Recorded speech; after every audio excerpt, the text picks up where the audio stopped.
Prana, Apana, Vyana, Udana, and Samana, together with 5 organs of functions, forms the Pranamaya Kosha. And next, Manomaya Kosha, mind layer sheath or mental sheath, which is also part of the subtle body and is formed by 5 organs of knowledge. All the emotions and feelings that we experience is because of the identification with mind. According to Vedanta, the mind is considered to be the 11th Indriya. The mind is an instrument given by God to achieve the purpose of life. Next, Vijnanamaya Kosha, which is intellectual sheath. The intellect, along with 5 organs of perception, together form the Vijnanamaya Kosha. There are 4 parts of mind: Mana, Buddhi, Chitta, and Ahankara. All these are responsible for our feelings and experiences. Finally, Anandamaya Kosha, the bliss sheath. It is established in avidya, which is a form of causal body. The joy that we experience comes from Anandamaya Kosha. Most of the time, we are unconscious about the experiences that we encounter in life. Swamiji guided us telling that being at present is the way to experience the highest. Atman is beyond Panchakoshas, 3 states of existence: Jagrata, Swapna, and Shushupti. And Swamiji went on explaining the difference between known, knower, and knowing. Atman is not physical body, gross body, subtle body. It is not 3 states of existence, and it is also not 5 sheets. So, if Atman is not all this, then what is Atman? Atman is Satchidananda Swarupa. It is Swatantra, Nirguna, Mithya, Sarvaghata, and Eka, one. It is all pervading and doesn't have any boundaries. Satchidananda, it is not quality, rather, it is the nature. So, what is the difference between Guna and Swabhava? Swamiji gave us a very good example of red rose. By using some chemicals, the redness of the rose can be removed, but still the rose remains. Here, color of the rose is Guna and rosiness is the Swabhava. So, Satchidananda is the Swabhava of the Atman. Sat, that which remains unchanged, no modification. Chit, that which is aware of. Ananda, it is the Swarupa of Atman. So, it does not depend on external things. To experience the Atman, we should be able to experience the unity among everything we come across. Vyasti, microcosm, and Samasti, macrocosm. From Vyasti, the microcosm, the individual is responsible for the entire creation of Samasti, the macrocosm. Philosophy explains about 3 things. First, what is God? Second, who am I? And the last, about creation. Till then, we studied about Vyasti, the microcosm. Further, we learned about Samasti, that is about the creation and the nature of creation. Taittiriya Upanishad helps us in knowing about the creation of the world. First, air was created, followed by fire, water, and earth. But according to Advaita philosophy, world was never created. It was projected like a picture which is projected on the screen. Thank you, Swamiji. Over to you.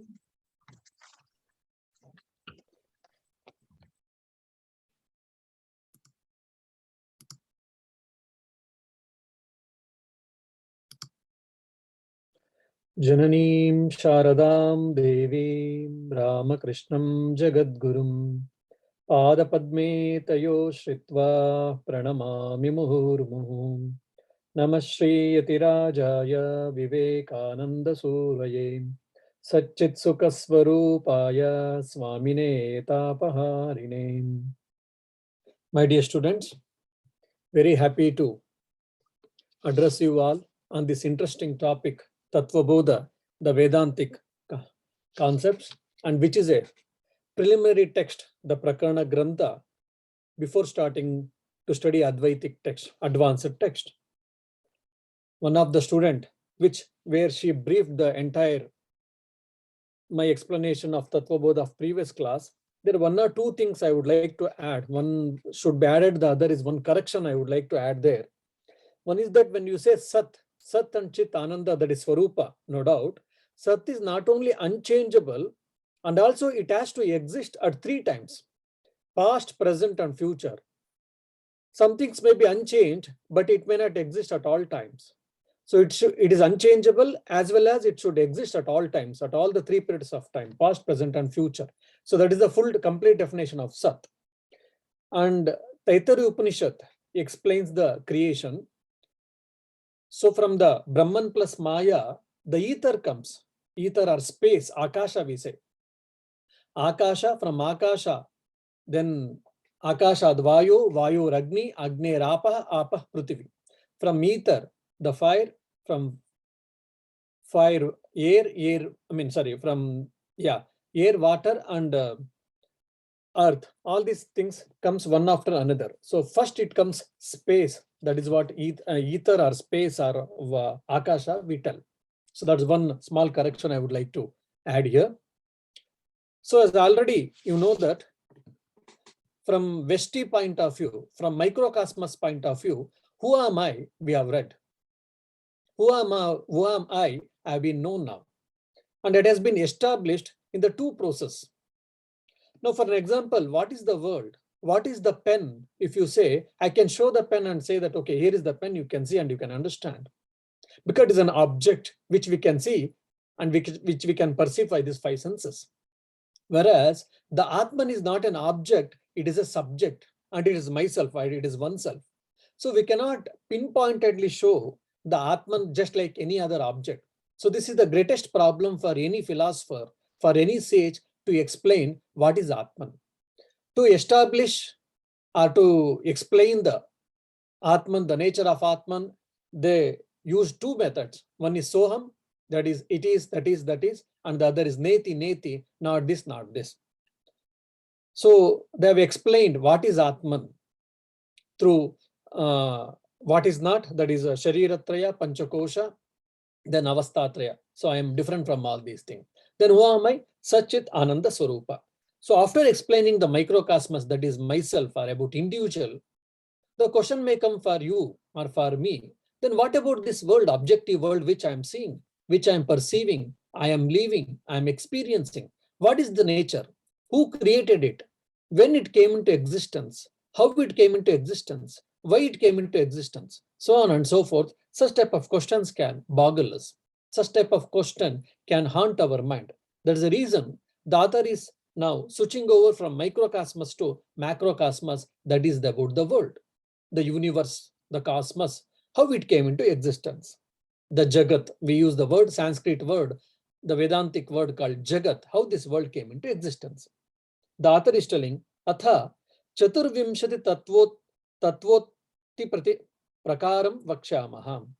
Now I shall explain how this world came into existence. Atha Chaturvimshati Tattva Utpatti Prakaram Vakshamaham. We shall explain the evolution of the 24 tattvas. This is taken by Sankhyan cosmology actually. But there's a big difference between the way the Sankhyans explain the cosmology and the Vedantins, we explain the cosmology, that we have to understand.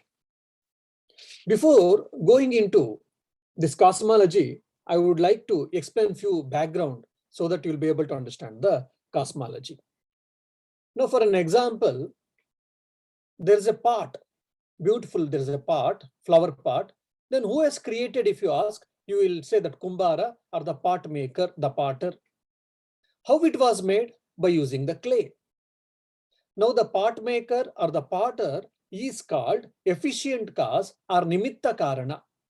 Nimitta karana or efficient cause. And the material which we use, that is the clay, which is very important. Of course, we may use some other materials like water and so many other things, small things which may use. We don't consider it now. The main substance of the pot, the clay pot, is nothing but the clay. The material that is called upadana karana or the material cause. So for any preparation of an object, we have got two main causes. One is efficient cause, the person who creates it, and the other is material cause, that is called upadana karana. So similarly, for an example, again a golden bangles. Who created it? If you say goldsmith, goldsmith created the bangles. So that's why the goldsmith is called efficient cause. And what is the material cause? The material cause is nothing but the gold. Now, the gold was converted into golden bangle. Now, for an example, I don't want golden bangle. Now I say that you go to a goldsmith shop and you say that I don't want golden bangle and I want to sell this. Now, if you go for a goldsmith, he will never bother what is the design of it, how it looks, whether it is a good design, bad design, whether new design, old design. He only weighs and how much gold is there, pure gold, how much I can get. Only he thinks from that point of view. And afterwards, once you sell, he melts it and he makes a different, maybe a different jeweler, maybe a ring or earrings, so on and so forth.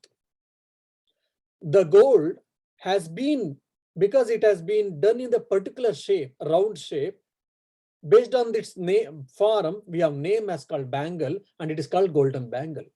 The same gold has been done in different form, form is a ring, so we say it is a golden ring. The same is used in a different form, different shape, which we use for years, then we say it is called golden earring. The same gold, based on its function and based on its shape, we use different names, name and form, nama, rupa, different name and different form. Now you have got a milk. You boil it and you add little curd at the night and you keep it in a place. The next day, if you open the vessel, if you open the lid of the vessel, the milk was converted into curd. And then you churn it, then you will get a butter. And if you boil it, then it is converted into ghee. There are two types of, there is a different processes involved here.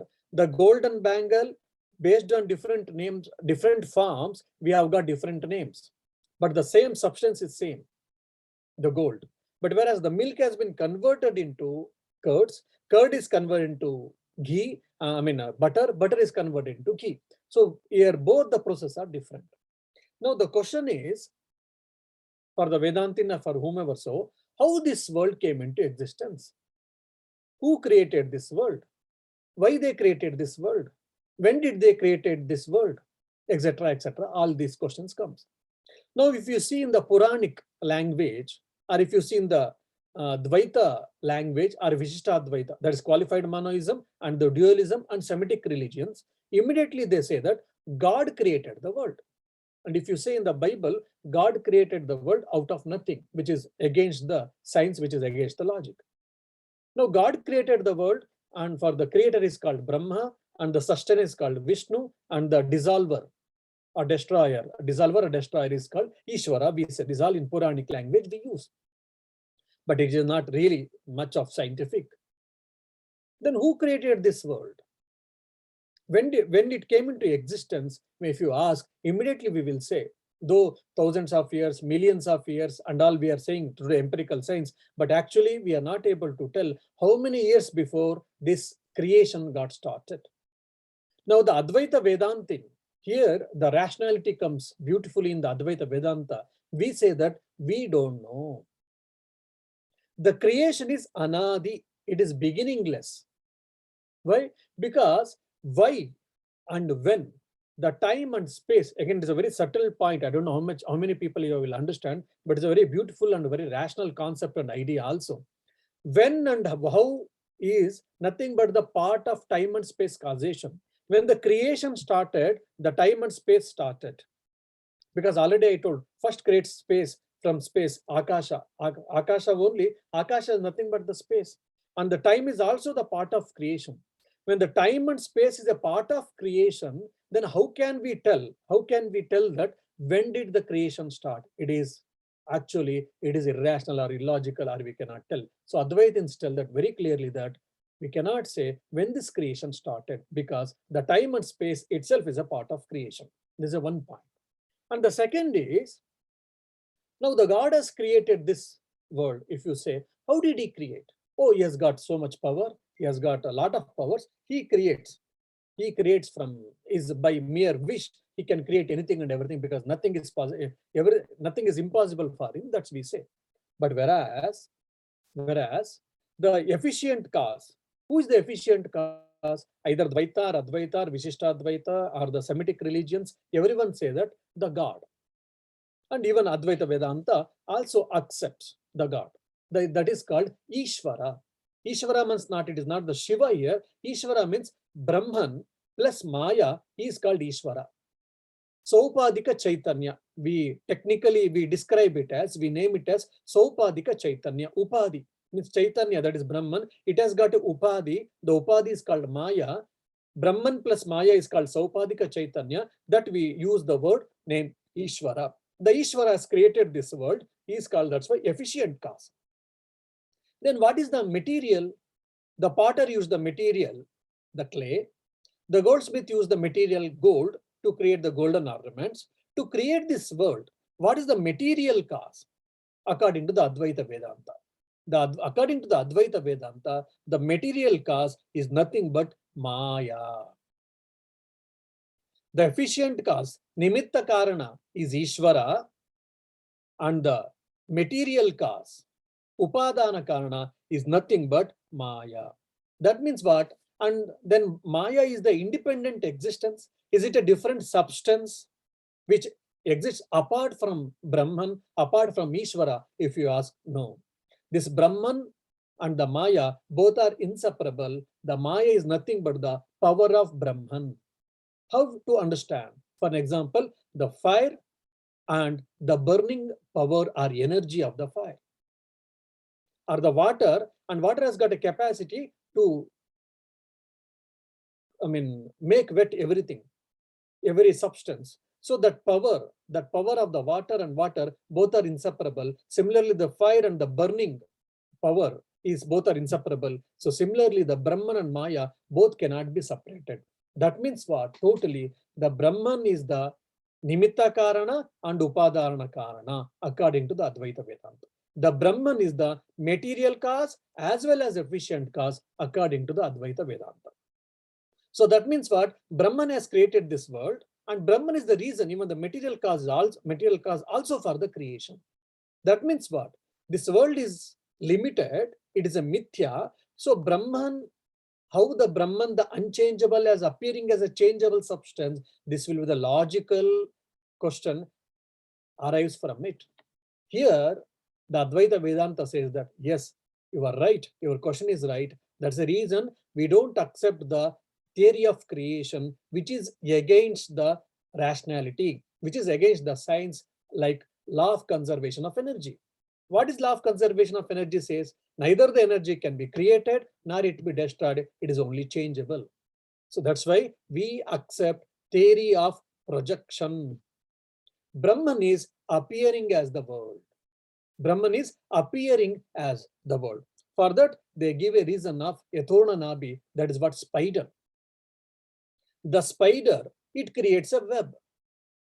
Jedru hulu, we say, Jedru hulu, Nulan Tagitade. The spider, it creates a web. How it creates? It creates from its own saliva.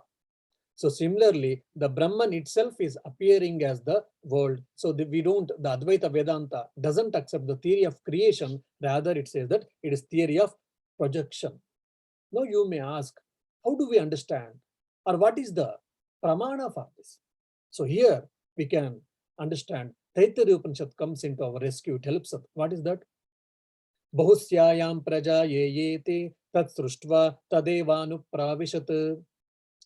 If any one of you know Taittiriya Upanishad, you'll be able to remember that. The Brahman thought, let me become many. The Brahman is only one. He thought, the Brahman, it thought that let me become many, so that there are so many jivas, so many of us.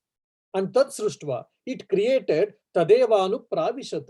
It entered into the world. That means what? The world is appearing as nothing. The Brahman is appearing as this world. So this is what? Theory of projection. But after explaining all these things, the subtle concept, but still we feel, sir, Swami, how did this world come into existence? And what is this world is made up of? What is the material cause is made up of? If you say, that is what? Maya. And what is the nature of Maya then? It is called Trigunatmika Maya.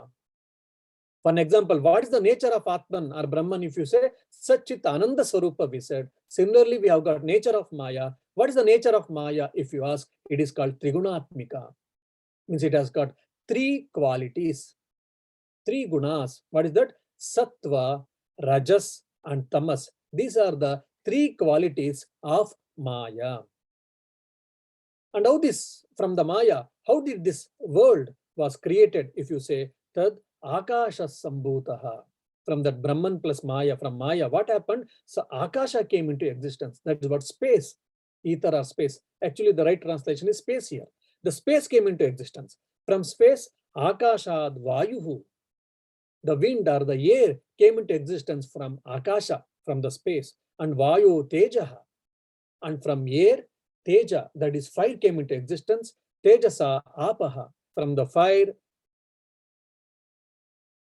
water came into existence. Adbhyah Prithvi, from water, the earth came into existence. And these five elements, whatever the whole world you are seeing, the whole universe, if you see, if the universe, if you sizzle it out, you break it apart, just like any matter, if you break it apart, atoms, it comes molecules, then atoms, then there are protons, neutrons, electrons, photons, and all we say. Similarly, the whole world, if you declassify, sizzle it out, declassify, then it comes for like Panchabhutas, five gross elements. They are space, air, fire, water, and the earth.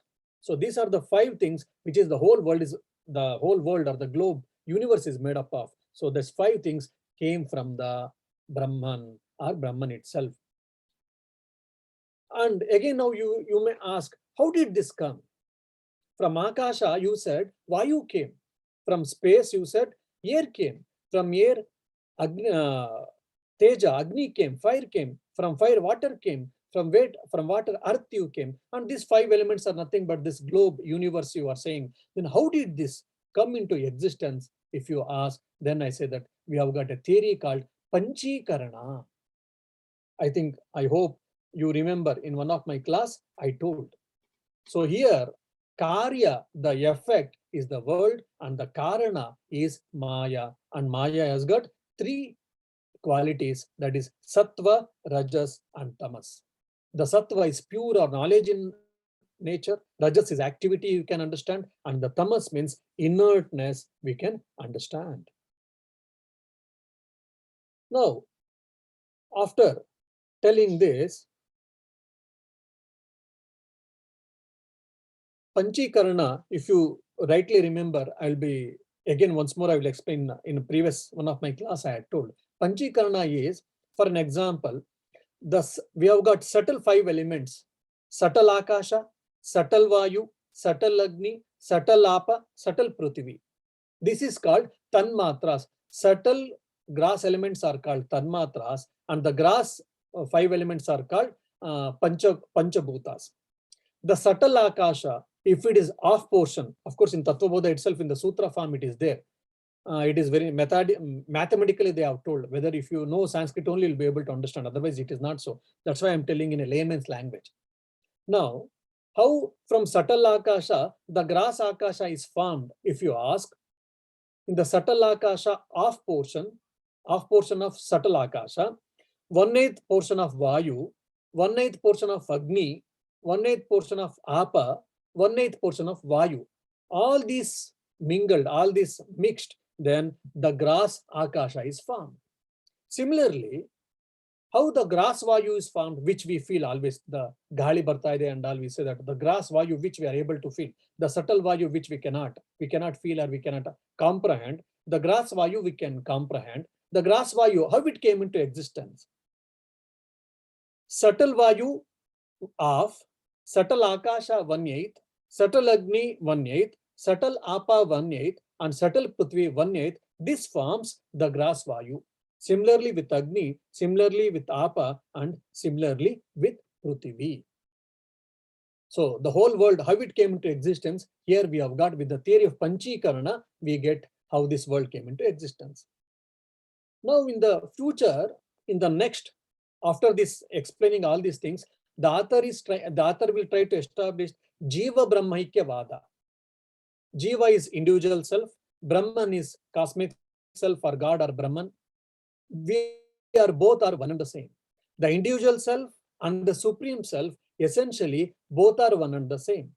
The microcosmos and macrocosmos both are one and the same. Andanda and Brahmanda both are one and the same essentially. This is the unique concept. the rare, unique concept, rare, beautiful, scientific, rational idea given by Advaita Vedanta to the entire humankind, entire world, where even the empirical science or any other religions in the entire globe, they are not able to find out, they are not able to deduce it. And whereas we should feel proud about our country, about our religion, and about our philosophy, Advaita philosophy. It is the only philosophy which has given this unique concept that individual self and supreme self, essentially, we are both are one and same. That is, Jiva and Brahma, both are essentially, they are one and the same. Now, how to understand this? For this, the author is giving the base here. Now, I am speaking and you are hearing. You are hearing my sound. How this sound came into existence, if you say, the sound, the guna is nothing but Akasha. The sound came from Akasha, and the sparsha came from Vayu, the rupa came from Agni, and the rasa, that is a taste we have got. We are so particular about the food taste and all. The taste came from water, and the smell, fragrance came from the earth. And how to understand all these subtle concepts? Because probably when I'm explaining, some of you may be laughing. Some of you willing that what is this Swamiji is telling, what all these things are coming to existence, how it is, why it is. Of course, because it is very subtle concept, you may not be able to understand. So for that, the author himself gives a rationality behind this.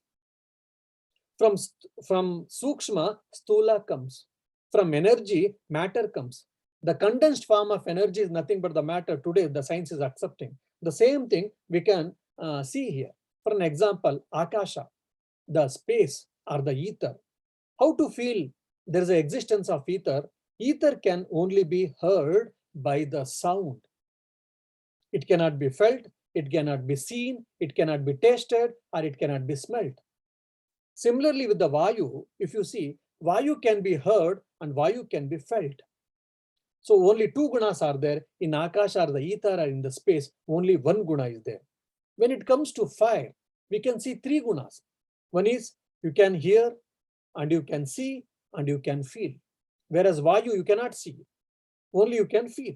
In the water, you can hear, you can feel, you can touch, and you can taste. So here, four gunas are existing. In the earth, all the five gunas are there, which is you can hear, you can taste, you can hear, touch, you can see, and you can smell also. All the five gunas are there. So from this, like in Akasha, only Shabda has come from guna. That's why you can only hear, you cannot see it. In the Vayu, heard, you can hear and you can touch because it has got a Sparsha guna, and Agni has got Rupa guna. You can see, you can hear, and you can touch. And in Apa, you can hear, you can touch, and you can see, and you can taste also. That is Rasa. And Prithvi, you can hear, you can touch, you can see, you can taste, and you can also smell. That is why Gandha. How to understand the Prithvi Amsha? Because of its guna, Prithivyam Gandha. In the, if you Taraka Sangrahandal, if you read a Nyaya Shastra, there these things are explained still in a very better way, in a beautiful way, that because of smell.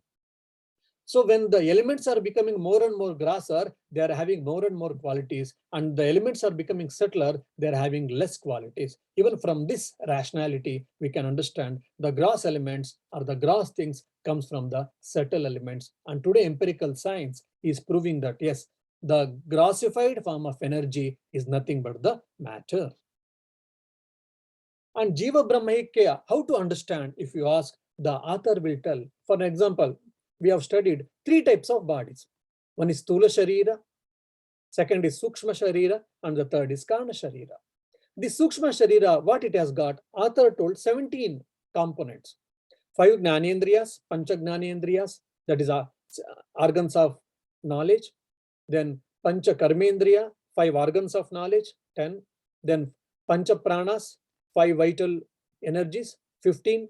And one is Manas, and the other is Buddhi. These are the 17 components which makes the subtle body we had read.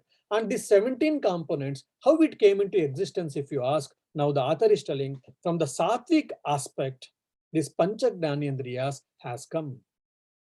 From the sattvic aspect of Maya, from the sattvic aspect of Maya. Now, how the world came into existence, we are able to understand. The Akashat, Vayu, Agni, Apa, Prithvi, how the world came into existence author, after telling the macrocosmos, again is coming to microcosmos. That is the Stula Sharira. How it comes? Stula Sharira comes from these 5 gross elements. The Sukshma Sharira, the subtle body, how it came into existence, if you ask, he is telling that, the author is telling that from the sattvic aspect, of Maya, Pancha Jnanendriyas, 5 organs of knowledge has come, and also 4 Manas, Chitta, Buddhi, Ahankara, that is Antakarana, what we say. All these 4 also has come from the sattvic aspect of Maya. And from the Rajasic aspect of Maya, he says Pancha Karmendriyas, 5 organs of action, and also Pancha Pranas, 5 vital energies comes into existence. And from the tamasic portion of the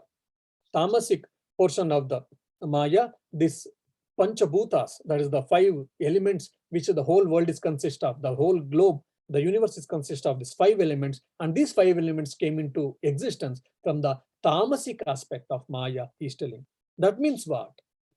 How the whole world came into existence from the Brahman plus Maya, from the Maya Tanmatras from Panchabhutas, from Panchabhutas the world came. So similarly, from the same Maya has got Sattva, Rajas and Tamas. From the Sattvic aspect, Pancha Jnanendriyas and Manas, means Antakarana, Mana, Buddhi, Chitta, Ahankara came.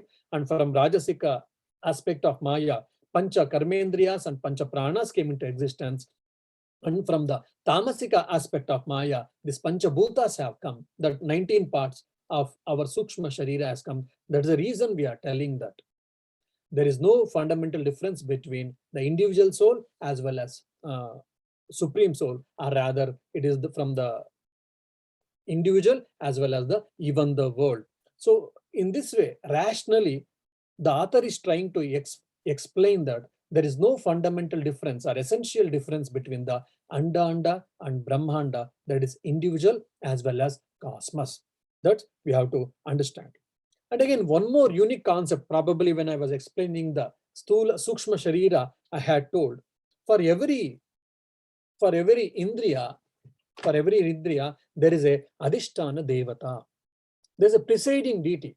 If you worship the presiding deity, these problems can be solved. For example, sometimes the great people will be telling, if you have got a problem with your mind, you worship God, especially moon god. If you worship moon god, then you will be able to control your mind. Even also, for an example, if you see in the Amavasya and the Purnima, in the full moon day and the new moon day, even the sea, the waves in the sea becomes very turbulent. Why? Because of gravitational force, we say. When the new moon day and the full moon day, when the new moon day, moon is not there, and the full moon day, moon is there in a complete form. Because of that gravitational force, it gets exchanged. That's why the sea becomes turbulent. And also, whoever has lost their senses, and especially mad people, we say, their madness also, it becomes increased during Amavasya and Purnima. ಅದಕ್ಕೆ ಹಳ್ಳಿ ಕಡೆ ಹೇಳ್ತಾರೆ, ಯಾರಾದ್ರೂ ತುಂಬಾ ಗಲಾಟೆ ಮಾಡ್ತಾ ಇದ್ರೆ, ನೋಡು ಅಮಾವಾಸ್ಯನ ಹುಣ್ಣಿಮೆನ ಬಂದಿರ್ಬೇಕು, ಅದಕ್ಕೆ ಅವನು ಹುಚ್ಚಂತರ ಆಡ್ತಾ ಇದ್ದಾನೆ. In a layman's language they say, but it has got a scientific explanation. Because our mind is connected with the moon, the presiding deity moon. So when in the new moon day and full moon day, there's a reason who has got madness, their madness gets aggravated. You can see in today's experience. And the beauty is for this Antakarana, Manas, Chitta, Buddhi, Ahankara, who is the presiding deity? If you ask, for the mind, the presiding deity is nothing but the moon. That's what the Tattvabodha author is saying. And for the Buddhi, who is the presiding deity, Adhisthana Devata? For Buddhi, if you ask, he is telling Brahma. Brahma means Chaturmukha Brahma, the creator. And who is the presiding deity? For Ahankara means Rudra. He says that. And who is the presiding deity for the Chitta? Means it is called Vasudeva. And similarly, we have got presiding deities for the Pancha Jnanendriyas as well as Pancha Karmendriyas, but I will not tell you because already I have told in my previous classes. Again, I will not boggle you. Probably if you want, you can again once more listen to my class, or you can read the Tattvabodha text. You'll be able to understand. After telling this, then the author makes a few very important definitions which we should be able to remember. For example, with the manas. What is manas? What is manas? If you ask, why we have to by heart the formulas or the sutras is very important. For example, sankalpa vikalpatmakam manaha. This is often quoted by the philosophers. Sankalpa vikalpatmakam manaha. What is the nature of the mind? Manas is the nature of indecision or doubt. For an example, you have locked your door, the main door of your house, and you are going to movie. After maybe going a 1 kilometer, traveling 1 kilometer, immediately the question comes to your mind whether I did lock the main door or not. Whether I locked main door or not, immediately your mind start imagining what all the things happened, events one by one, one by one. If you're able to decide, yes, I had locked the door, then immediately you will come. Otherwise, what happens if you doubt dance, you go back and you will cross check whether you have locked the door properly or not. So the mind oscillates between the doubt. That is what sankalpa vikalpatmakam manaha. Have I locked the door? That is what vikalpa.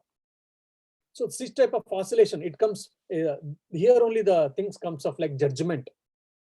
For an example, I've got allergy towards cold, and there's a beautiful ice cream from Baskin Robinson. Someone has got an ice cream in the house. Whether should I eat ice cream or not?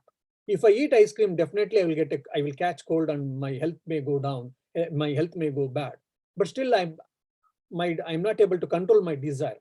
So that the time my mind oscillates whether I should eat ice cream or should I not eat ice cream. Should I eat ice cream? Should I not take ice cream?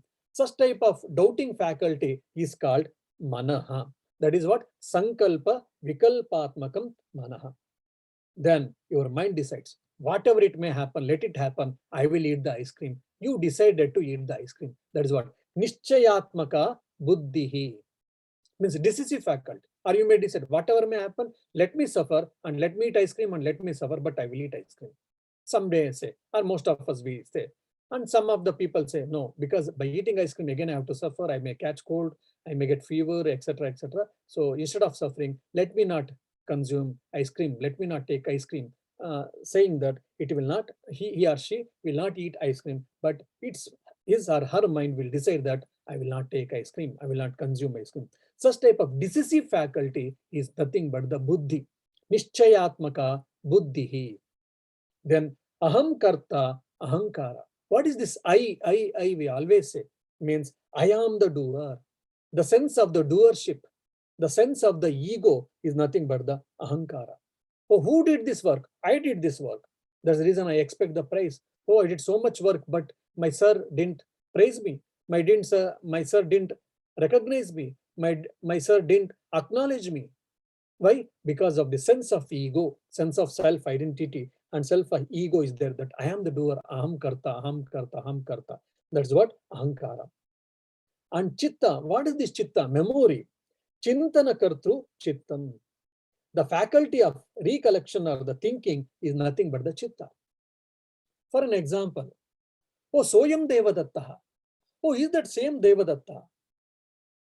Few years before or few days before, I saw a person by name Devadatta, and today again he appeared in front of my college for some other reason. I saw him. Oh, the same. I saw you, the same person on the similar on the few days before, isn't it? Yes, I is the same person because my memory 10 years before I've quarreled with my friend. Today, even the friend comes into in front of me, I'll be able to remember all that quarrel because of this memory. Either in good memories or bad memories. And the memory is nothing but the chitta.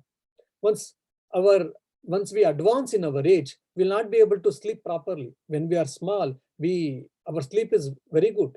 Slowly, when we advance in our age, we are not able to sleep. Why?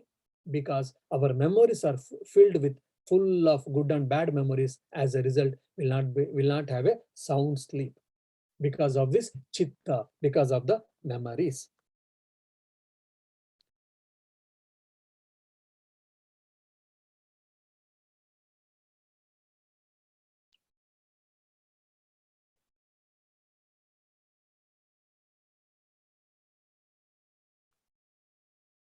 Now, Jiva Brahmaikya Vada, this is the third important concept. After explaining the who am I and what is this world, and now the author will explain that who is Ishvara then, because the philosophy discusses about the three things.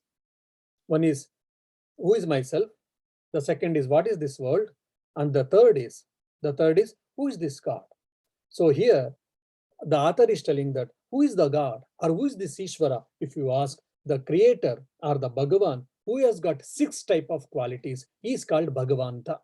Bhaga, who has got the 6 nature, six virtues, sixfold virtues, he is called Bhagavanta. What is that? One is Aishwarya, overlordship. The second is Shri.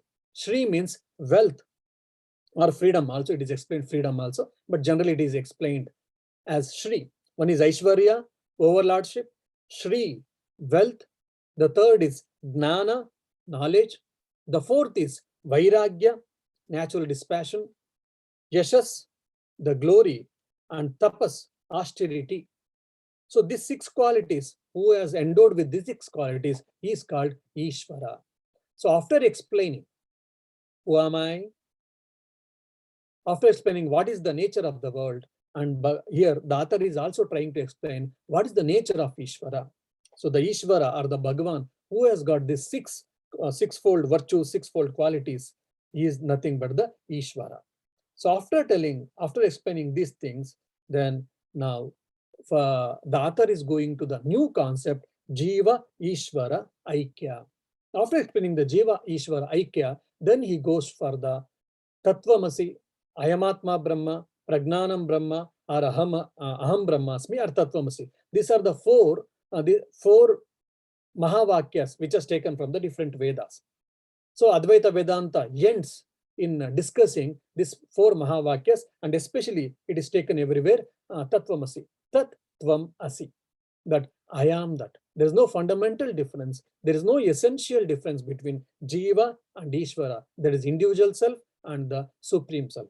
So how to understand that? There is no essential difference between, potential difference between, essential difference between Jiva and Ishvara. I'll be taking in the next class. If you got any questions, you can ask.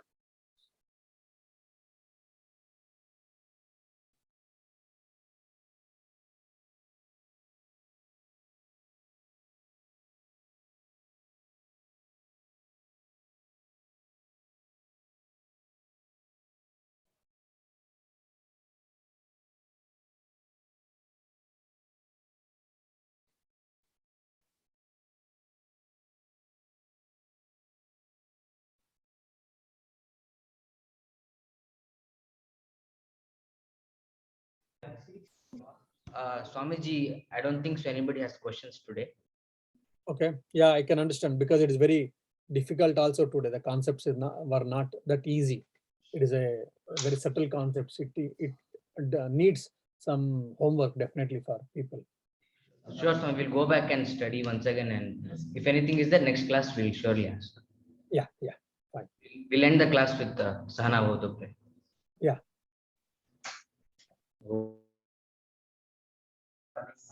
Sahana Bhavatu, Sahanau Bhunaktu, Saha Viryam Karavavahai, Tejasvinavaditamastu ma vidvishavahai.